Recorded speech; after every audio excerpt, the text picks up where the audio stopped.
नमस्कार, जय हिंद। एक बार फिर आप सबका स्वागत है। भारत में जब भी चुनाव होता है, चाहे वो किसी राज्य की विधानसभा के लिए हो या फिर भारत के आम चुनाव हो, हर बार भारतीय जनता पार्टी और उसके नेताओं पर वोटों के ध्रुवीकरण के आरोप लगे हैं और धर्म की राजनीति करने के आरोप लगे हैं। विपक्ष का कहना होता था हर बार कि भाजपा धर्म की राजनीति करती है और हिंदू और मुसलमान को बांटने का काम करती है। पर अभी जो महाराष्ट्र के विधानसभा चुनाव में हो रहा है वो एकदम अलग है और महाराष्ट्र के विधानसभा चुनावों में वोट जिहाद का खेल खुल्लम खुल्ला खेला जा रहा है और किसी भी विपक्षी पार्टी को इसमें कोई भी बुराई नजर नहीं आ रही है। खुल्लम खुल्ला तुष्टीकरण की राजनीति हो रही है। एक तरह से कहें तो तुष्टीकरण की पराकाष्ठा महाराष्ट्र में हो गई है और जो उनकी नैतिक और अनैतिक मांगे हैं वो भी विपक्षी गठबंधन यानी कि महाराष्ट्र विकास आघाड़ी उनको मानने के लिए भी तैयार हो गया है। चाहे वो उसको पूरा ना कर सके उन मांगों को, पर वोट की खातिर अभी वो उनकी मांगों को मानने के लिए तैयार है। तो वीडियो आगे बढ़ाने से पहले सब भाइयों से मेरी एक रिक्वेस्ट है, मेरा एक निवेदन है कि मेरे चैनल को सब्सक्राइब करें। जो भी भाई मेरे चैनल पर पहली बार आए हैं वो वीडियो को लाइक और शेयर जरूर करें। तो जब जब इलेक्शन होता है कि भारतीय जनता पार्टी के नेता, चाहे आप प्रधानमंत्री मोदी की बात कीजिए, प्रधानमंत्री मोदी पर भी विपक्ष ने बार बार यह आरोप लगाया है कि प्रधानमंत्री मोदी धर्म की राजनीति करते हैं, हिंदू और मुसलमानों को बांटने की राजनीति करते हैं, हिंदू और मुसलमानों के बीच में जो भाईचारा है उसको खत्म करने की राजनीति और वोटों का ध्रुवीकरण करने की राजनीति करते हैं। ऐसे ही कुछ आरोप विपक्षी गठबंधन ने, जो इंडिया गठबंधन है, उसके नेताओं ने समय समय पर उत्तर प्रदेश के मुख्यमंत्री योगी आदित्यनाथ पर भी लगाए हैं कि योगी आदित्यनाथ धर्म की राजनीति करते हैं और लोगों में बंटवारे की राजनीति करते हैं और भाईचारे को खत्म करने वाले ऐसे समय समय पर बयान देते हैं। ऐसे बयान विपक्ष ने बार बार दिए हैं और बार बार भारतीय जनता पार्टी पर ऐसे आरोप लगाए गए हैं। अभी मैं आपको बताता हूं कि एक एग्जाम्पल, जो योगी आदित्यनाथ ने एक नारा दिया है कि बटोगे तो कटोगे, उस नारे को भी विपक्षी पार्टी ने सांप्रदायिक नारा करार दिया है। उत्तर प्रदेश में विपक्ष के नेता अखिलेश यादव ने इस नारे को सांप्रदायिकता की लैब में तैयार हुआ नारा बताया है।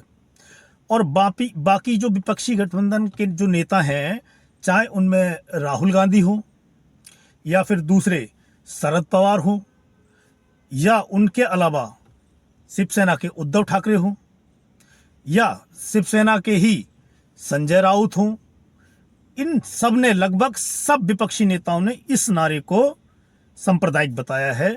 पर मुझे ऐसा लगता है कि विपक्ष की ये हताशा है और ये निराशा है, क्योंकि इस नारे की वजह से हरियाणा में विपक्ष की हार हुई थी और विपक्ष इस नारे से थोड़ा थोड़ा घबराया हुआ है। तो बात कर रहे थे महाराष्ट्र के चुनावों की। महाराष्ट्र में मतदान है 20 तारीख को, एक ही राउंड में मतदान होगा और 23 नवंबर को वोटों की मतगणना होगी। तो महाराष्ट्र में अब वोट जिहाद और तुष्टीकरण का नंगा नाच खेला जा रहा है। खुलेआम संविधान के खिलाफ जाकर और धर्म की आड़ लेकर राजनीति की जा रही है और अपनी मांगे मनवाने की अनैतिक कोशिश की जा रही है।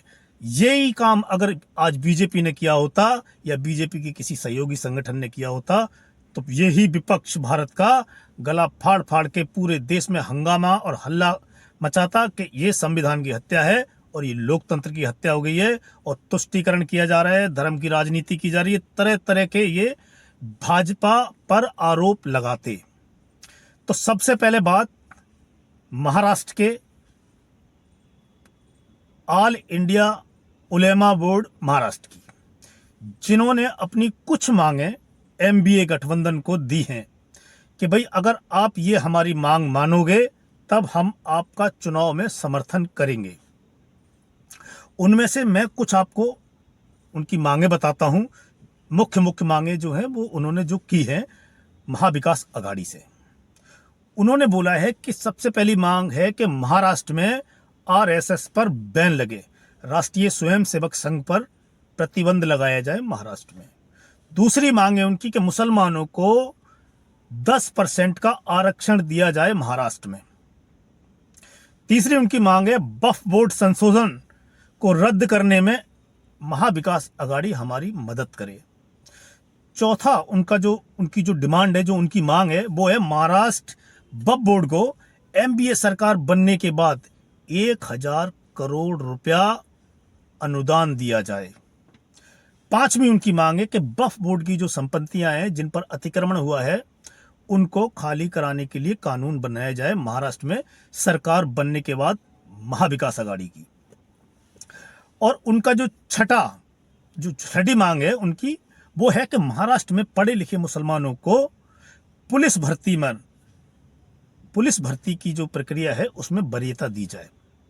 सातवीं उनकी मांग है कि जो नीतीश राणे हैं भारतीय जनता पार्टी के युवा नेता, उनको जेल में डाला जाए क्योंकि वो विवादित बयान देते हैं समय समय पर। नीतीश राणे के बारे में तो बोला गया है कि उनको जेल में डाला जाए क्योंकि वो समय समय पर विवादित बयान देते हैं।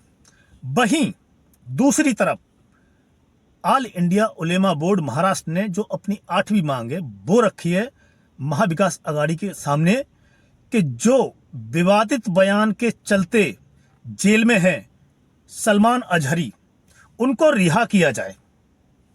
नीतीश राणे को जेल में डाला जाए और सलमान अजहरी को रिहा किया जाए। और मौलाना को हर महीने 15,000 रुपये सैलरी दी जाए जब एमबीए की सरकार बन जाए महाराष्ट्र में तब। और सबसे हैरत वाली बात कि महाविकास अघाड़ी ने ये सारी मांगें एक तरह से मान ली हैं और उलेमा बोर्ड को ये भरोसा दिया है कि सरकार बनने के बाद इन मांगों पर उचित कार्रवाई की जाएगी। शरद पवार का ये बयान है। शरद पवार ने उनको भरोसा दिया है कि हम उनकी इन मांगों पर उचित कार्रवाई करेंगे, विचार नहीं करेंगे, उचित कार्रवाई करेंगे। इसके जवाब में उलेमा बोर्ड ने एमबीओ को भरोसा दिया है कि वो उसके प्रत्याशियों का, जो उसके उम्मीदवार हैं, उनका चुनाव प्रचार भी करेंगे और उनके समर्थन भी जुटाएंगे उनके लिए। ये उनको उलेमा बोर्ड ने भरोसा दिलाया है। इसके साथ ही एक और एनजीओ है महाराष्ट्र में, मराठी मुस्लिम सेवा संघ। वो एनजीओ भी खुलकर सामने आया है। अब आप याद रखना कि ये दोनों धार्मिक, जो एक धर्म के लिए काम करने वाले एनजीओ और संस्थाएं हैं। ये सामाजिक संस्थाएं, ऐसा नहीं है कि सबके लिए काम कर रहे हैं, ये एक धर्म विशेष के लिए काम करने वाले एनजीओ और संस्थाएं हैं। तो जो मराठी मुस्लिम सेवा संघ है, इसने पर्चे बनवा के और मुस्लिम बस्तियों में जहां मुस्लिम आबादी है वहां पर उनको बंटवाया है और लोगों से अपील की है कि महाविकास अघाड़ी के पक्ष में वोट डाले जाएं और एकजुट होकर वोट डाला जाए। और उन पर्चों में उन्होंने क्या लिखवा के बांटा है, इस पर खास ध्यान देने की जरूरत है आपको। इन पर्चों पे जरा गौर करें कि उन्होंने क्या लिखवाया है। इसमें लिखवाया गया है, सैकड़ों निर्दोष मुसलमानों की लिंचिंग करने वाली पार्टियों को या उनके समर्थन करने वाली पार्टी को आप वोट देंगे? ईमान वालों, ये बताओ कि आप उनको वोट देंगे? क्या मुसलमानों से अलीगढ़ छीनने वालों को आप वोट देंगे? मुसलमानों पर समान नागरिक संहिता थोपने वालों पर आप उनको वोट देंगे? वक्फ बोर्ड का विरोध करने वालों को ईमान वालों आप वोट दोगे? शरीयत में दखलंदाजी करने वालों को क्या आप वोट दोगे? मुस्लिम लड़कियों से हिजाब हटवाने वालों को क्या आप वोट दोगे? मस्जिदों पर हमला करने वालों को क्या आप वोट दोगे? मुस्लिम बस्तियों पर बुलडोजर चलाकर उजाड़ने वालों को, ध्वस्त करने वालों को क्या आप वोट दोगे? ऐसा उन पर्चों में लिखा गया है मराठी मुस्लिम सेवा संघ की तरफ से। अब आप सोचो कि अगर दूसरी तरफ हिंदू समुदाय, जो कि भारत का बहुसंख्यक समुदाय है, वो अगर ऐसी ही डिमांड लेके इन राजनीतिक पार्टियों के सामने चला जाए, या फिर कोई मठ, मंदिर या शंकराचार्य या कोई ऐसी संस्था जो हिंदुओं का प्रतिनिधित्व करती है और उसका एक बहुत व्यापक असर है हिंदू समाज के ऊपर, अगर वो इस तरह से ब्लैकमेलिंग का काम करने लग जाए और ये बोले कि हम आपको तब वोट देंगे जब आप हमारी ये मांग मांगो, या जैसे मान लो अभी आपको कोई बोल दे कि ये मथुरा के मंदिर से कब्जा हटवाओगे तब हम आपको वोट देंगे, नहीं तो हिंदू समाज आपको वोट नहीं देगा, तो ये तो सरासर संविधान में दखलंदाजी है और संविधान का उल्लंघन है। पर यहां पर किसी भी विपक्षी नेता को संविधान का उल्लंघन नहीं दिख रहा, लोकतंत्र की हत्या नहीं दिख रही, और उनको इसमें कोई बुराई नजर नहीं आ रही, क्योंकि मामला एक खास समुदाय से जुड़ा है। अगर इसकी ये जो समाज है, ये जो खास समुदाय है, इसकी तरह जो भारत में रहने वाले बाकी जो समुदाय हैं, इसी तरह की मांग, अपनी अपनी सबकी मांगे होती हैं, सबकी प्रॉब्लम होती है, सबका अपना अपना डिमांड है, सबके अपने अपने कुछ ना कुछ परेशानियां हैं। वो अगर सारे लोग इसी तरह से ब्लैकमेलिंग करने लग जाएं तो राजनीतिक पार्टियां, भारत का संविधान, भारत का लोकतंत्र, भारत की जो व्यवस्था है उसका क्या होगा? कैसे सरवाइव कर पाएंगी?